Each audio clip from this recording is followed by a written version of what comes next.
Bonjour et bienvenue au musée d'histoire et d'art de Bormes-les-Mimosas qui se trouve dans le village médiéval. Le musée regroupe un peu plus de 300 sujets, peinture, sculpture, art graphique. Ces œuvres sont mises en parallèle des reconstitutions historiques en réalité augmentée qui sont présentées dans le musée.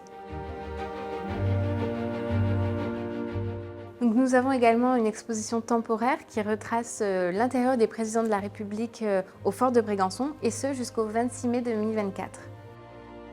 Donc on commence ce voyage historique au travers des 2400 ans d'histoire de la commune, au travers d'un épisode qui nous parle donc des premiers bormaniers installés sur la commune en moins 50 avant Jésus-Christ. On continuera également avec un chapitre qui nous parle de la construction du village médiéval de Bormes-les-Mimosas ainsi que des remparts du château. Et dans cette scène, on parle également de Saint François de Paule arrivant à Bormes-les-Mimosas en pleine période de peste. Donc le principe du parcours permanent, il est très simple. Il nous suffit de venir scanner les portes du temps qu'on retrouve sur le parcours et qui nous plongent en fait dans les reconstitutions. Donc là, par exemple, on remonte en 1483. Moment durant lequel Saint François de Paule arrive en Provence et notamment à Bormes-les-Mimosas. Donc on le retrouve ici dans la rue Carnot actuelle, il est juste là. Et on peut en apprendre un petit peu plus sur ce Saint François qui est venu en France pour sauver le roi Louis XI de la maladie.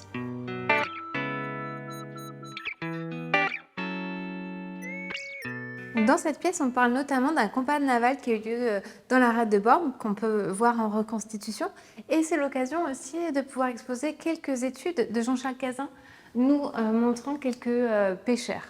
Donc, ce sont des études qui ont été réalisées à la fin du 19e siècle, dans les années 1880, et qui nous présentent des têtes de pêcheurs plutôt pensives et un peu endurcies par le labeur.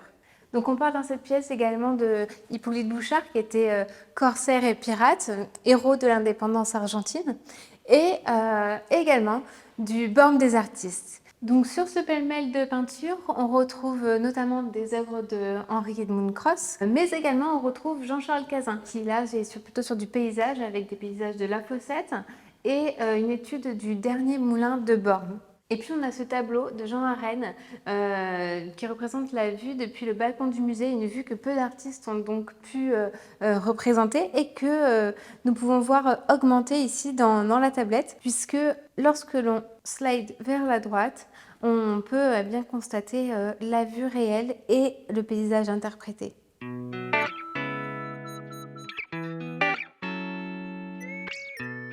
Et donc là, on arrive sur la dernière salle, au deuxième étage du musée, et l'on se rapproche vraiment de notre période, puisqu'on va notamment parler du débarquement de Provence, un moment très décisif pour l'histoire de France.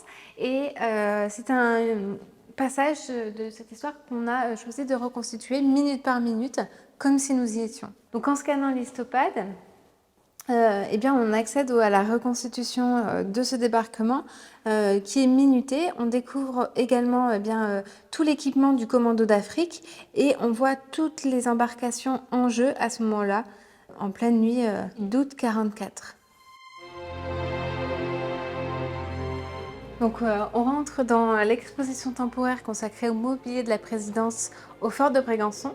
Et pour commencer, on retrouve donc cette reconstitution du salon de la chapelle tel qu'il était voulu par Valéry Giscard d'Estaing. Donc on retrouve un motif très fleuri de la maison Braquigné sur des meubles Louis XV qui donnent à cette pièce un esprit de maison de vacances, maison de campagne. Donc ici, on se retrouve dans la reconstitution du bureau présidentiel. Un bureau ici d'ailleurs qui est en bois laqué et qui a traversé l'ensemble des présidents de Georges Pompidou à la fin du mandat de François Hollande. On est sur un style voulu par Georges Pompidou avec des lampes bouillottes qui tiennent leur nom d'un jeu de cartes. Et c'est sur ce bureau que Georges Pompidou écrira son testament lorsqu'il se sait malade. Ici, c'est l'espace du petit déjeuner qui est représenté et reconstitué avec un motif anacardier très présent, représentant donc des perruches, des ananas, un côté très tropical. Et nous avons ici de la vaisselle prêtée par le service argenterie de l'Élysée, réalisée expressément pour le fort de Brégançon par un atelier de Moustier Sainte-Marie.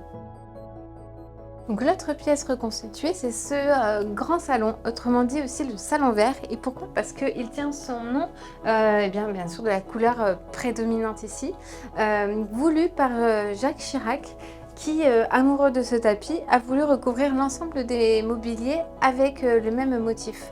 Donc on a un style très uniforme, et c'est dans ce salon qu'on retrouvera Jacques Chirac avec notamment le président algérien Abdelaziz Bouteflika au lendemain du 60e anniversaire du débarquement de Provence. Donc on voit la notion un peu politique, diplomatique du fort, alors qu'il est pourtant une résidence plutôt de vacances pour les présidents de la République. Donc on se retrouve dans le jardin du musée, là où se termine la visite. J'espère que cette visite privée vous aura plu, et je vous dis à bientôt au musée d'Histoire et d'Art de Born.